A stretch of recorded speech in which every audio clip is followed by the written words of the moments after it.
रहमतुल्लाहि व बरकातुहू। वालेकुमुस्सलाम व रहमतुल्लाहि व बरकातुहू। अल्हम्दुलिल्लाह अल्हम्दुलिल्लाहि नहमदुहु व नस्तईनुहु व नस्तगफिरुहु व नुमिनु बिही व नतवक्कलु अलैहि सुभानअल्लाह व नऊज़ु बिल्लाहि मिन शुरूरि अंफुसिना व मिन सय्यिआति अमालिना मन यहदिहिल्लाहु फला मुज़िल्ल लहु व मन युज़लिलहु फला हादिय लहु व नशहदु अल्ला इलाहा इल्लल्लाह वहदहु ला शरीक लहु सुभानअल्लाह व नशहदु अन्ना सय्यदना मौलाना मुहम्मदन अब्दुहु व रसूलुहु। अम्मा बाद फ़अऊज़ु बिल्लाहि मिनश शैतानिर रजीम बिस्मिल्लाहिर रहमानिर रहीम। इय्याका नअबुदु व इय्याका नस्तईन। सदक़ल्लाहु मौलानल अज़ीम व बल्लगना रसूलुहुन नबियुल अमीनुल करीम व नहनु अला ज़ालिका लमिनश शाहिदीन व शाकिरीन वल्हम्दुलिल्लाहि रब्बिल आलमीन। आइए सबसे पहले अपने नबी सल्लल्लाहु अलैहि वसल्लम की बारगाह में अक़ीदत व मोहब्बत के साथ नजराने अक़ीदत पेश करें। पढ़ें बाआवाज़ बुलंद अल्लाहुम्मा सल्ली अला सय्यदिना व शफ़ीअना व नबियना मौलाना मुहम्मदिन बारिक वसल्लिम सल्लु अलैहि सलातु व सलामुन अलैका या हबीबी या रसूलल्लाह सल्लल्लाहु ताला अलैहि वसल्लम। हमारे उस्ताज़े मोहतरम मुफ्ती मुजाहिद हुसैन साहब किबला नाइब काजी शहर इलाहाबाद अक्सर फरमाते थे और आज भी डंकी की चोट पर अपनी बोली पर कायम हैं कि दुनिया जहान वालों याद रखना, जिस मसलक पर हम चलते हैं, जिस मसलक पर इस दुनिया की उम्मते मुस्लिमा की एक जमाअत चलती है, याद रखना वो कोई आम मसलक नहीं है, बल्कि मसलक आला हजरत ऐसा मसलक है कि आला हजरत ने जो हम मुसलमानों को अकीदा दिया है और रेत की बुनियादों पर नहीं खड़ी है, कुरान और सुन्नत की बुनियाद पर खड़ी है। हमारे अकीदे की बुनियाद रेत की बुनियाद नहीं है, हमारे अकीदे की बुनियाद कुरान और सुन्नत है। और इसी बुनियाद पर उस्ताज़े मोहतरम एक शेर लिखते हैं अपनी किताब वसीले निजात में। मुफ्ती मसूद साहब किबला तशरीफ फरमा है, इनकी दुआओं का सहारा लेकर मैं अर्ज करना चाहता हूँ। वो फरमाते हैं कि ज़मीन फलक महो वख्तर हुसैन वाले हैं। ज़मीन फलक, शायर साहब आए नारा लगाइए, नारे तकबीर, नारे रिसालत, मसलके आला हजरत, शोराए अहले सुन्नत, नारे तकबीर, नारे रिसालत। ज़मीन फलक महो अख्तर हुसैन वाले हैं, ये कायनात के मंजर हुसैन वाले हैं। और हवा से कह दो वो आ जाए आंधियां लेकर, हवा से कह दो वो आ जाए आंधियां लेकर, लेकिन सुनो मेरे चराग के तेवर हुसैन वाले हैं, मेरे चराग के तेवर हुसैन वाले हैं। और आज अपनी कोई औलाद का नाम यजीद नहीं रखता, क्यों नहीं रखता? उस्ताज़े मोहतरम का जवाब सुनिए। यजीदियत से है इनकार, बच्चे बच्चे को, जरा झूम कर बोलिए सुभान अल्लाह। यजीदियत से है इनकार, बच्चे बच्चे को हमारे असगरो अकबर हुसैन वाले हैं, हमारे असगरो अकबर हुसैन वाले हैं। और आज से 2 साल कबल जब किसी ने कुरान की आयतों पर उंगली उठाने का प्रयास किया, प्रयास तो किया लेकिन सफल नहीं, असफल रहा, तो उस्ताद मोहतरम ने एक शेर लिखा, कटा तो सकते हैं लेकिन झुका नहीं सकते। जरा झूम कर बोलिए सुभान अल्लाह। कटा तो सकते हैं लेकिन झुका नहीं सकते। ये सरफरोशी के पैकर हुसैन वाले हैं, ये सरफरोशी के पैकर हुसैन वाले हैं। आइए दुरूद शरीफ पढ़िए, अल्लाहुम्मा सल्ली अला सय्यदिना व शफीना व नबीना मौलाना मुहम्मदिन बारिक वसल्लिम सल्लु अलैहि सलातु व सलामन अलैका या हबीबी या रसूल अल्लाह सल्लल्लाहु अलैहि वसल्लम। गौर से सुनिएगा, थोड़ी देर हमारी गुफ्तगू होगी। अल्लाह पाक कुरान मुक़द्दस में इरशाद फरमाता है, और ये एक ऐसी आयत है कि हर मुसलमान का बच्चा बच्चा को ये आयत याद रहती है। अल्लाह पाक कुरान में फरमाता है, इय्याका नअबुदु व इय्याका नस्तईन। ए खुदा, हम तुझी को पूजें, तेरे सिवा किसी की इबादत न करें। जरा झूम कर बोलिए सुभान अल्लाह। अल्लाह इरशाद फरमाता है, ए खुदा, हम तुझी को पूजें, तेरे सिवा किसी की पूजा न करें। तो क्या माज़अल्लाह रब्बिल आलमीन, अल्लाह पाक अपने आप को संबोधित करके कह रहा है कि ए खुदा, हम तुझी को पूजें, तेरे सिवा किसी की पूजा न करें। नहीं और हरगिज नहीं, बोलिए माज़अल्लाह रब्बिल आलमीन। हमारा खुदा आबिद नहीं, माबूद है, उसे किसी की पूजा करने की आवश्यकता नहीं है। अरे पूजा करने की आवश्यकता तो आबिद को हुआ करती है, माबूद को आवश्यकता नहीं होती। जरा झूम कर बोलिए सुभान अल्लाह। जो आबिद होता है, जो खुदा के बंदे होते हैं, उसको आवश्यकता होता है पूजा करने की। खुदा को किसी की पूजा करने की आवश्यकता नहीं है। तो जब आवश्यकता नहीं है खुदा की, तो अल्लाह कुरान में क्यों कह रहा है? गौर से सुनिएगा, एक एक शब्द पर गौर कीजिएगा। जब खुदा को किसी परमात्मा हो या किसी भी रूहानियत या कोई ऐसी अशिया जिसकी खुदा पूजा नहीं कर सकता, तो अल्लाह कुरान में क्यों कह रहा है, ए खुदा, हम तुझी को पूजें, तेरे सिवा किसी की इबादत न करें। अल्लाह फरमाता है, ए मेरे बंदे, तुम बंदों को कहने का शऊर नहीं है। ए मेरे बंदे, हम तुझे सिखाए देते हैं, हम तुझको सिखाते हैं। ए मेरे बंदे, तुम अपनी जुबान से बोलो, ए खुदा, हम तुझी को पूजें, तेरे सिवा किसी की पूजा ना करें। जरा झूम कर बोलिए सुभान अल्लाह। अल्लाह फरमाता है, मेरे बंदे, तुम्हें कहने का शऊर नहीं है, हम तुझको सिखाते हैं। तुम बोलो, इय्याका नअबुदु व इय्याका नस्तईन।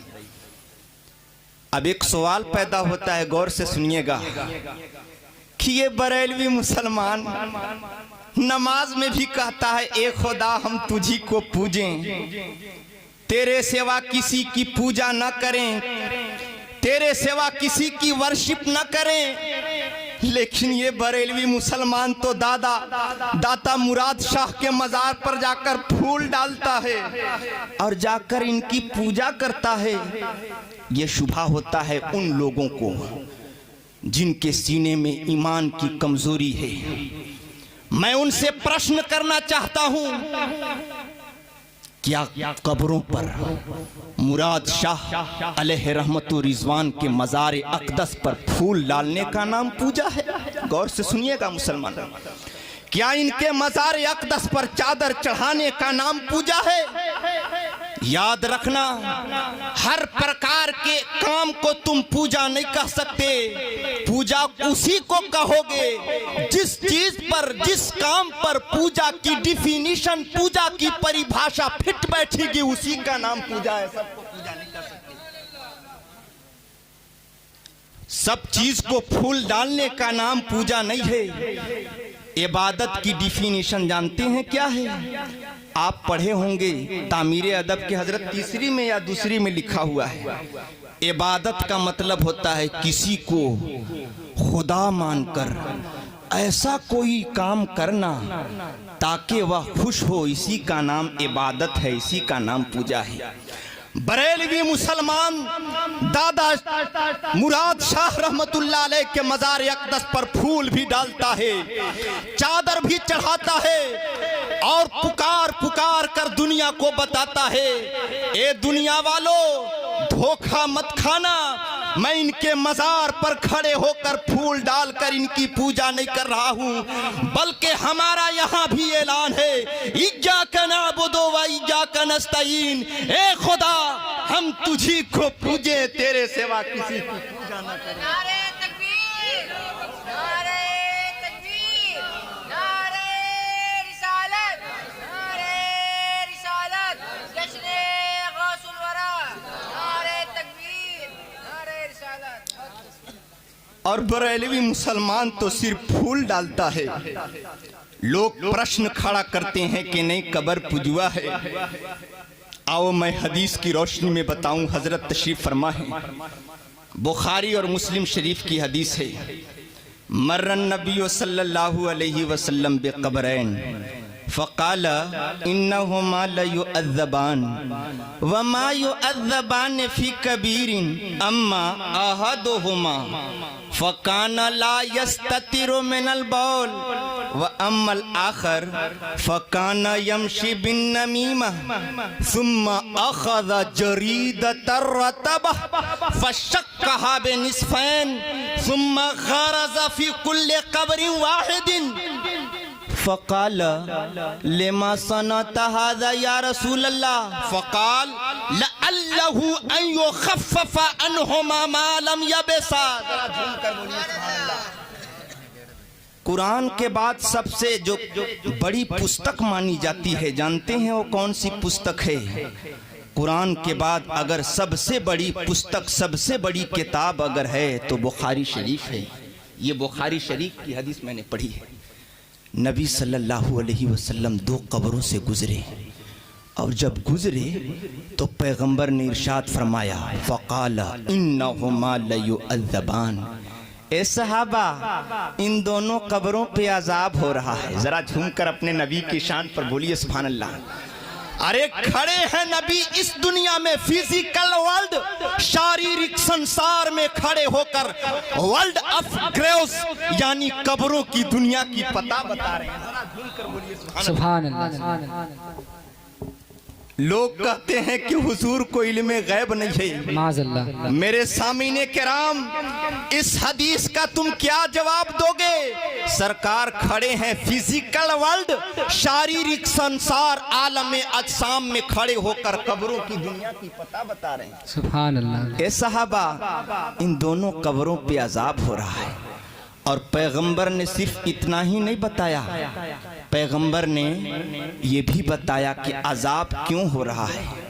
पैगंबर इरशाद फरमाते हैं, वमा युअज़्ज़बान फ़ी कबीरिन, ए मेरे सहाबा इन दोनों कब्रों पे जो अजाब हो रहा है ना, ये कोई बड़ा पाप करने की बुनियाद पर नहीं, बल्कि सुनो, व अम्मा अहदुहुमा फ़कान ला यस्ततिरु मिनल बौल, इनमें जो पहला फर्स्ट पर्सन है, जो पहला व्यक्ति है, ये पेशाब की छींटों से नहीं बचता था। गौर से सुनिएगा मुसलमान, पेशाब की छींटों से नहीं बचता था, इस वजह से अजाब हो रहा है। वह अम्मल आखर फ़कान यमशी बिन नमीमा, और जो दूसरा व्यक्ति है ये लगाई बुझाई का काम करता था। लगाई बुझाई का काम करने का क्या अर्थ है? दो मुसलमान भाइयों में विरुद्धता और इख्तिलाफ की बीज बोया करता था, चुगलखोर था, इस बुनियाद पर अजाब हो रहा है। अल्लाहु अकबर। लेकिन कुर्बान जाइए, वाहर नबी दो आलम सल्लल्लाहु अलैहि वसल्लम सिर्फ बीमारी को बताया नहीं बल्कि उसका इलाज भी फरमा दिया। बुखारी शरीफ के अल्फाज हैं, सुम्मा अखज़ जरीदतर रतबह। ये रतबह एक अरबी शब्द है जिसका तर्जमा होता है पैगंबर इधर देखे, इधर देखे। क्या देखे कि एक खजूर की तर शाख है, उसको तोड़ते हैं और तोड़ने के बाद फशक्कहा बिनिस्फैन, उस टहनी खजूर के तर टहनी को दो हिस्सों में तकसीम करके सुम्मा गरज़ा फी कुल्ले कब्रिन वाहिदा, उन दोनों टहनियों को उन दोनों कब्रों पर डाला नहीं बल्कि परमानेंटली गाड़ दिया। सुभान अल्लाह। आज बरेलवी मुसलमान फूल डाल दे तो लोग कहते हैं कब्र पुजवा है। अरे पैगंबर ने डाला नहीं बल्कि बुखारी शरीफ के अल्फाज है, सुम्मा गरज़ा फी कुल्ले कब्रि वाहिदा, दोनों कब्रों पर परमानेंटली गाड़ दिया पैगंबर ने। सुभान अल्लाह, क्या बात है। और जब गाड़ा तो सहाबा देखने लगे कि हुजूर क्या कर रहे हैं, ये तर शाख को गाड़ रहे हैं कब्र पे। तो सहाबा ने प्रश्न कर दिया, फ़क़ालू लिमा सनता हादा या रसूल अल्लाह। किसी एक सहाबा ने प्रश्न नहीं किया, उलमा बैठे हैं। फ़क़ालू ये एक ऐसा शब्द है, एक ऐसा वर्ड है अरबी ज़बान का कि इसमें एक व्यक्ति नहीं कहता बल्कि चंद व्यक्ति मिलकर कर। फ़क़ालू, सहाबा ने अर्ज किया, लेमा सनता हादा या रसूल अल्लाह, या रसूल अल्लाह आपने ऐसा काहे किया। ये काहे झारखंडी ज़बान है। या रसूल अल्लाह आपने ऐसा क्यों किया। तो पैगंबर ने मुस्कुरा कर जवाब दिया। अगर सुनना चाहते हैं तो जरा लहक कर बोलिए सुभान अल्लाह। सुभान अल्लाह, सुभान। पैगंबर ने इरशाद फरमाया, फ़क़ाला लअल्लहु अन युख़फ़फ़ अन्हुमा मा लम यबसा। ऐ प्रश्न करने वाले मेरे सहाबा सुनो, जब तक ये तर शाखें सूखेंगी नहीं परमानेंटली अजाब में कमी होती रहेगी। सुभान अल्लाह। जरा झूम कर बोलिए सुभान अल्लाह। सुभान अल्लाह, क्या एक बात है। सवाल पैदा होता है, वो तो गुनाहगार इंसान थे, उनकी कब्र पे ठीक है डाल दिया गया। ये तो अल्लाह के वली हैं, दादा मुराद शाह अलैहि रहमतुर रिज़वान, इनके मजार पर फूल डालने की क्या आवश्यकता है। ये तो उतने बड़े पापी गुनाहगार नहीं हैं। हमारे उलमा फरमाती हैं, सुनो, अगर किसी मजार पर फूल डालते हैं, अगर साहबे मजार अगर गुनाहगार है तो उसको इस तरह फायदा होगा कि उसके अजाब में कमी होगी, और अगर साहबे मजार गुनाहगार नहीं है बल्कि अल्लाह वाले हैं तो उनको इस तरह फायदा होगा कि अल्लाह उनके मरातिब में बढ़ोतरी अता फरमाए। बेशक, सुभान अल्लाह, क्या बात है। जरा झूम कर बोलिए सुभान अल्लाह। गौसे आजम अलैहि रहमतुर रिज़वान से किसी ने प्रश्न किया, या गौसे आजम आपको कब पता चला कि हम अल्लाह के वली बन गए। गौर से सुनिएगा, ये साहबे अनवारुल बयान अपनी किताब में दर्ज फरमाते हैं। किताब खोल कर देखिएगा, साहबे अनवारुल बयान। या गौसे आजम आपको कब पता चला कि हमको विलायत मिल गई है। गौसे आजम की आंखों में आंसू आ गए। अर्ज करने लगे, प्रश्न करने वाले, जब मैं 10 इयर्स का था, जब मैं हमारी उम्र 10 साल की थी और जब मैं मदरसा जा रहा था तो क्या देखा कि हमारे आगे आगे फरिश्ते चल रहे हैं। सुभान अल्लाह। क्या देखा कि हमारे पीछे पीछे फरिश्ते चल रहे हैं। क्या देखा कि दाएं बाएं फरिश्ते चल रहे हैं। और जब मैं अपनी क्लास में जैसी एंट्री करता, प्रवेश करता, तो फरिश्ते अपनी जबान से अरबी जुमला, अरबी सेंटेंस का प्रयोग करते और कहते, इफ्सहू ले वली गिल्ला, ए अल्लाह के बंदे इस अल्लाह के वली के लिए जगह बनाए। सुभान अल्लाह, क्या बात है। सुभान अल्लाह। ये अरबी शब्द है, इफ्सहू ले वली गिल्ला, अल्लाह के वली के लिए जगह दे दो। जरा झूम कर बोलिए सुभान अल्लाह। हमें उस वक्त पता चला कि अल्लाह रब्बे कायनात हमको विलायत से नवाज दिया है। क्या बात है। जरा सुभान अल्लाह। आज हम लोग दाता शाह अलैहि रहमतुर रिज़वान, मुराद शाह अलैहि रहमतुर रिज़वान से बेटा मांग ले कि या मुराद शाह हमारी कोई औलाद नहीं है, हम साहब औलाद नहीं है, आप बेटा है कि ये कबर पुजवा है, यही शिर्क कर रहा है। बेटा देने वाला सिर्फ अल्लाह की जात है।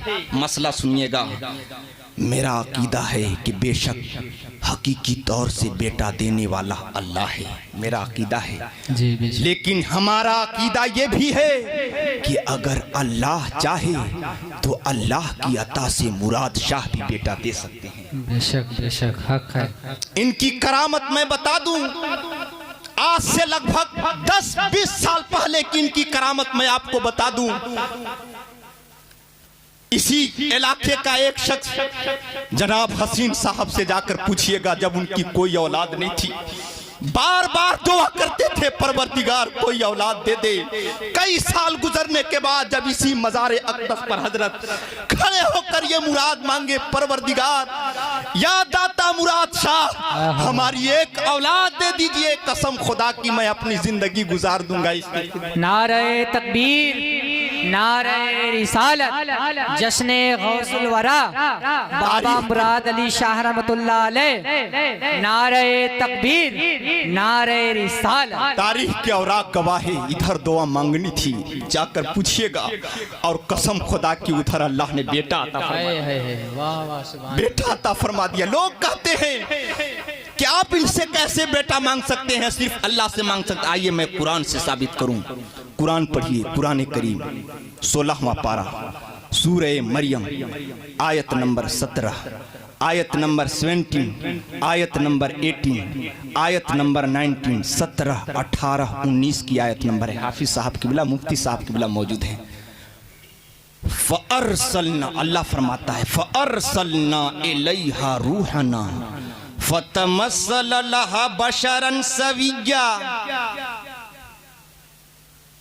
फ़क़ालत इन्नी अऊज़ु बिर्रहमानि मिनका इन कुन्त तक़िया क़ाला इन्नमा अन्ना रसूलु रब्बिक ले अहब लके गुलामन ज़किया। जरा झूम कर बोलिए क्या बात है, सुभान अल्लाह। मरियम अलैहिस्सलाम का आपने नाम सुना होगा। कौन मरियम? जो हजरत ईसा अलैहिस्सलाम की वालिदा मोहतरमा है। अल्लाह रब्बुल इज्जत ने कुरान में अल्लाह फरमाता है फ़अरसलना इलैहा रूहना। जब मरियम एक स्थान पर, ऐसा स्थान, ऐसी जगह जो तन्हाई की जगह थी, मरियम बैठी थी, अल्लाह ने जिब्रील अमी को भेजा। गौर से सुनिएगा, फ़अरसलना इलैहा रूहना, हमने, अल्लाह फरमाता है हमने अपनी रूह को उनके जानी भेजा। रूह से मुराद रूहुल अमी, जिब्रील अमी को भेजा। और जब जिब्रील अमी गए तो जानते हैं मरियम तने तन्हा थी। और जब जिब्रील अमी गए तो किस शक्ल में गए जानते हैं? कुरान ने उनके शक्ल को बयान किया है। हजरत अल्लाह फरमाता है हजरत जिब्रील अमी अपनी असली शक्ल सूरत में मरियम के पास नहीं गए, बल्कि फतमस्सल लहा बशरन सविय्या, एक भरे पूरे इंसानी शक्ल सूरत में गए। सुभान अल्लाह, सुभान अल्लाह। भरे पूरे इंसानी शक्ल सूरत से मुराद क्या है? एक मर्द के शक्ल में गए। आप जानते हैं जो पाक दामन खातून होती है, जो अल्लाह से डरने वाली खातून होती है, जिसके दिल में जर्रा बराबर भी खुदा का खौफ होता है, वो फौरन अल्लाह से ऐसे लोगों से पनाह मांगती है। फौरन हजरत मरियम कांप गई, डर गई। और मरियम अर्ज करती है इन्नी अऊज़ु बिर्रहमानि मिनका इन कुन्त तक़िया। ए अल्लाह के बंदे, मैं तुझसे अल्लाह की पनाह मांगती हूँ। जरा झूम कर बोलिए सुभान अल्लाह, सुभान अल्लाह। इन्नी अऊज़ु बिर्रहमानि, मैं तुमसे अल्लाह के बंदे, इस तन्हाई में तुम एक भरे पूरे इंसानी शक्लो सूरत में मेरे पास आए हो, मैं तुझसे अल्लाह की पनाह मांगती हूँ। इन कुन्त तक़िया, अगर तुम खुदा से खौफ रखने वाले हो तो डरो रब्बे कायनात से। लेकिन वाह रे जिब्रील अमी, वो तो अपने नहीं गए थे, खुदा के हुक्म से गए थे। बेशक, सुभान अल्लाह। जरा झूम कर बोलिए ना सुभान अल्लाह, सुभान अल्लाह। जिब्रील आमी खामोश नहीं रहे, अर्ज करते हैं मरियम तुम मुझे गलत तस्वुर मत करो। सुनो, अना रसूल रब्बिक, मैं तो तेरे रब का फरिश्तादा हूँ, भेजा हुआ जिब्रील। सुभान अल्लाह सुभान अल्लाह। कर बोलिए सुभान अल्लाह। ए मरियम, तुझे डरने की आवश्यकता नहीं है, तुम्हें घबराने की आवश्यकता नहीं है। सुनो, काला इन्नमा अना रसूल रब्बिक, सुनो मैं तो अब तेरे रब का फरिश्तादा हूँ, भेजा हुआ सुभान फरिश्ता हूँ, अल्लाह। और तुम्हारे पास ऐसे नहीं आया हूँ। अब यही मसला सुनिएगा गौर से। हजरत जिब्रील अमी फरमाते हैं, सुनो इसलिए आया हूँ, ले आहाबाला के गुलामन ज़किया, ए मरियम मैं इसलिए आया हूँ कि मैं तुझको एक साफ सुथरा बेटा। सुभान अल्लाह, क्या बात है। कुरान की आयत है। जिब्रील अमी ये नहीं कह रहे हैं मरियम मैं तुझको खुशखबरी देने आया हूँ कि अल्लाह तुझको बेटा देने वाला है, ऐसा जिब्रील अमी ने कुरान में नहीं कहा। हजरत उलमा बैठे हैं, ऐसा जिब्रील अमी ने नहीं कहा कि अल्लाह बेटा देने वाला है, मैं तुझको खुशखबरी देने आया हूँ, नहीं, बल्कि कुरान की आयत पढ़िए। जिब्रील अमी अर्ज करते हैं, ए मरियम सुनो, ले आहाबाला के गुलामन ज़किया, मैं तुझको एक बेटा देने। बेशक सुभान अल्लाह, क्या बात है सर। अगर सिर्फ खुदा भी बेटा दे सकता है, खुदा की अता से कोई बेटा नहीं दे सकता, तो सबसे पहले फतवा जिब्रील अमी पर लगाना पड़ेगा। और जिब्रील अमी पर फतवा लगाना बातिल, इसलिए हमें इस आयत की बुनियाद पर कहने का अधिकार है कि अल्लाह की अता से मुराद शाह रहमतुल्लाह अलैह भी चाहे तो लोगों को। आए हाय है, क्या बात है, लाजवाब हजरत, सुभान अल्लाह, लाजवाब। सिर्फ मुराद शाह अलैहि रहमतुर रिजवान ही नहीं, अल्लाह की जितनी औलिया हैं, बेशक अल्लाह जिसको चाहे, जो औलिया चाहे, जिसको नवाज दे, चाहे बेटा से चाहे बेटी। बेशक जरा बेशक, कर बोलिए सुभान अल्लाह। सुभान अल्लाह। अब एक आखिरी आयत, उसके बाद चूंकि वक्त होता जा रहा है, काफी होता जा रहा है जी। गौसे आजम जब 64 इयर्स के थे, गौर से सुनिएगा, 64 इयर्स यानी 64 साल के थे, उस वक्त जानते हैं हिंदुस्तान के राजा ख्वाजा गरीब नवाज की पैदाइश हुई। सुभान अल्लाह। ये तारीख के औराक बता रहा हूं, नोट करिएगा। और किताब का अगर हवाला चाहिए तो जाकर तलाश कीजिएगा। अशरफिया से एक किताब छपी है हजरत, उस किताब का नाम है बाग़े फिरदौस के मुजद्दिदीन इस्लाम। किताब पढ़िएगा जाके। जब 64 इयर्स के गौसे आजम उनकी उम्र थी, तब ख्वाजा गरीब नवाज की पैदाइश हुई। और जब गौसे आजम अलैहि रहमतुर रिजवान की 91 इयर्स यानी 91 साल उन्होंने पूरे जीवन काल पाए, जाहिरी जिंदगी, जब वो दुनिया से पर्दा फरमा रहे थे। कौन? गौसे आजम। उस वक्त जानते हैं हमारे ख्वाजा गरीब नवाज की उम्र कितनी थी?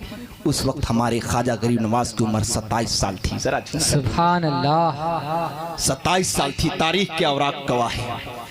जब ख्वाजा जब गौसे आजम अलैहि रहमतुर रिजवान, ये 4 सिलसिला हैं, एक कादरिया, एक सोहरवर्दिया, एक नक्शबंदिया और एक चिश्तिया। जो दूसरा सिलसिला आता है जानते हैं, सोहरवर्दी सिलसिला, ये शहाबुद्दीन सोहरवर्दी अलैहि रहमतुर रिजवान से चलता है। गौसे आजम के जमाने में एक औरत थी, 6 लड़कियां पैदा हो गई थी। शौहर ने कह दिया, ए मेरी बीवी, अगर 7वीं बेटी तुम्हारी गोद में आई तो तुझे तलाक। औरत रोने लगी, अर्ज करने लगी, परवरदिगार अब मैं जाऊं तो कहां जाऊं? किसी ने बताया उस पहाड़ी पर एक अल्लाह के वली रहती हैं, चले जाओ। औरत गई है, जाकर दामन फैलाकर अर्ज की, ए अल्लाह के वली, शौहर ने ये बयान किया है कि अगर मेरी 7वीं बेटी पैदा हो जाए तुझे तलाक। आप जरा देखकर बताएं कि हमारी आने वाली 7वीं औलाद कौन सी है? जब अल्लाह के वली आंख बंद करते हैं, क्या देखते हैं लौहे महफूज में कि आने वाली 7वीं औलाद भी बेटी है। अर्ज करते हैं, ए खातून, तेरी आने वाली औलाद भी बेटी है। ओ खातून रोते हुए वापस आती है। किसी ने अर्ज किया, जरा गौसे आजम की बारगाह में तो चले। बेशक सुभान अल्लाह, जरा झूमकर बोलिए सुभान अल्लाह। सुभान अल्लाह। अल्लाह के वलियों की शान मुलाहजा कीजिएगा। जब ये बयान किए हैं, वली गई है गौसे आजम की बारगाह में, गिड़गिड़ाई है कि हमारी 6 लड़कियां हो गई हैं। गौसे आजम मुस्कुरा कर अर्ज करते हैं, थोड़ी देर आंखों को बंद करते हैं, अर्ज करते हैं, ऐ खातून जाओ, तेरी 7वीं औलाद बेटी नहीं बेटा पैदा हो। सुभान अल्लाह। नारे तकबीर, नारे रिसालत, करामते गौसे आजम। आपको मैं बता दूं, हमारे गौसे आजम 5वीं सदी के मुजद्दिद हैं। 5वीं सदी हिजरी के सन 470 हिजरी यानी 470 में गौसे आजम की पैदाइश हुई थी और सर 561 ईयर्स 561 हिजरी में गौसे आजम की वफात हुई थी। हजरत 5वीं सदी के मुजद्दिद हैं। 6ठी सदी के एक बहुत बड़े आलिम हैं हजरत अल्लामा काजी अय्याज मालिकी अलैहिर्रहमतुल्लाह। 6ठी सदी के बहुत बड़े आलिम हैं। वो लिखते हैं कि जब वो खातून जब गई है गौसे आजम की बारगाह में और गौसे आजम ने बयान फरमाया, जाओ तुझे 7वीं औलाद भी बेटा पैदा हो। सुभान अल्लाह। खातून घर आई है। कुछ दिनों के बाद, कुछ महीनों के बाद आने वाली औलाद बेटी नहीं बल्कि बेटा पैदा हो। सुभान अल्लाह। औरत चली है उस बच्चे को लेकर के, चलो अल्लाह के वली का शुक्रिया अदा करें। रास्ते में शैतान बहका दिया। अर्ज किया कि जरा उस पहाड़ वाले वली के पास तो जरा एक चक्कर लगा लो और जाकर कहो कि आप कैसे वली हैं। जब औरत गई है उस पहाड़ वाले वली के पास, जाकर अर्ज करती है, ए खुदा के वली, ए खुदा की बारगाह में मोतबर शख्सियत, आप तो कहते थे कि हमारी 7वीं औलाद बेटी है, देखिए तो सही मेरा बेटा पैदा हुआ है। अल्लाह के वली जलाल में आते हैं, अर्ज करते हैं, खातून गौर से देखिए, बेटी बेटा नहीं बेटी है। जब खातून गौर से देखती है तो बेटा नहीं बेटी है। सुभान अल्लाह, क्या बात है। खातून बच्चे को उठाती है, रोते हुए गौसे आजम के पास आती है, अर्ज करती है, या गौस आपने कहा था बेटा पैदा होगा, बेटी है। गौसे आजम इरशाद फरमाते हैं, खातून गौर से देख, ये कोई बेटी नहीं बेटा है, कसम खुदा की। जब खातून निगाह डाली है, कसम खुदा की, बेटी नहीं बेटा।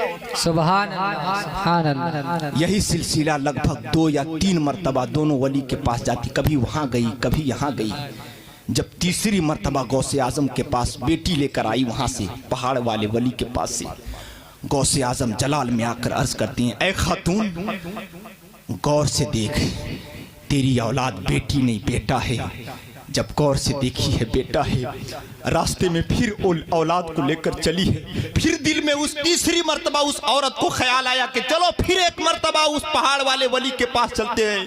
फौरन वो बच्चा बोल पड़ा, अर्ज करने लगा, ए मेरी माँ सुन ले, अल्लाह के वलियों से टक्कर मत ले। क्या बात है, सुभान अल्लाह। ए मेरी माँ, दुनिया जहान से तो टक्कर ले सकती है, लेकिन सुन, वो भी अल्लाह के वली है, ये भी अल्लाह के वली हैं। अल्लाह के वलियों से टक्कर मत ले, कसम खुदा की, अगर अब की बार गई तो फिर बेटी हो जाएगी, चल जा। जानते हैं वो बच्चा कौन था? जानते हैं वो बच्चा कौन था? तारीख के औराक गवाह हैं, वो बच्चा शहाबुद्दीन सुहरवर्दी अलैहि। सुभान अल्लाह, क्या बात है। जो दूसरा सिलसिला चला है सुहरवर्दी सिलसिला, वही बच्चा गौसे आजम। बेशक, सुभान अल्लाह। मेरे सामने